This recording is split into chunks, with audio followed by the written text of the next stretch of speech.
Баршаңызға сәлем достар. Бүгінгі шығарылым әдеттегідей түс жоруға арналады. Бүгінгі шығарылым адам түсінде тіс түскенін көрсе не болады?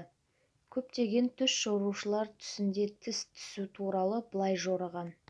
Егер түсіңізде бір адам өзінің тісін жұлып жатқанын көрсеңіз, онда ол адамның арам ақшаны пайдаланғанын немесе Алла тыйым салған бір істі істегеніне ишара. Ол адам бұл істерін тоқтатуы тиіс және тәубе жасауы шарт.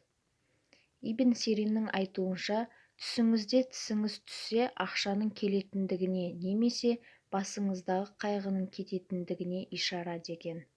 Түсіңізде астыңғы тістеріңіздің бірін түскенін көрсеңіз және ол тіс қолыңызға түссе, жауларыңызды жеңетіндігіңізге ишара. Тұрмыстағы әйел түсінде тісі түскенін көрсе, егер ол әйелдің балалары болса, онда ол әйел балаларына жақсы қарап, жақсы тәрбие беріп жүргеніне ишара. Егер балалары болмаса, жақын арада жүкті болатындығының белгісі. Түсіңізде үстіңгі тістеріңіздің бірі түсіп қалғанын көрсеңіз, жақын досыңыздан айырылып қалғандығыңыздың белгісі. Тұрмыс құрмаған әйел түсінде тісінің сынғанын көрсе, басында бір қиын кезеңін өтіп жатқандығына ишара.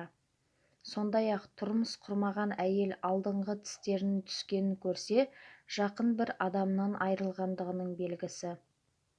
Түсіңізде тісіңіздің орнынан қозғалғанын көрсеңіз, бұл ауырғандығыңызға ишара. Түсіңізде түсіп қалған тісіңізді көміп жатқаныңызды көрсеңіз, ол бір жақсылық болатынына ишара.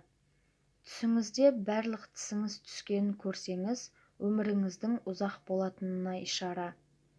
Түсіңізде тістеріңіз қисық болғанын көрсеңіз, басыңыздағы қайғының кететіндігіне ишара.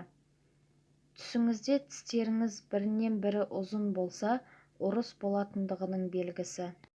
Түсіңізде тісіңіз ауырмай түсіп қалса немесе тісіңізді ауыртпай жұлып алсаңыз, жақын бір адамыңыздың жазықсыз түрмеде екендігіне ишара. Түсіңізде тісіңізді емдеп жүргеніңізді көрсеңіз, ақшаңызды бос нәрсеге жұмсап жүргендігіңізге ишара. Достар, осымен түс жоруға арналған шығарылымымыз аяқталды. Егерде менің видеом ұнаған болса, лайк басып комментарий қалдырыңыздар. Және де подписация бөлімін басып, қоңырауды басуды ұмытпаңыздар.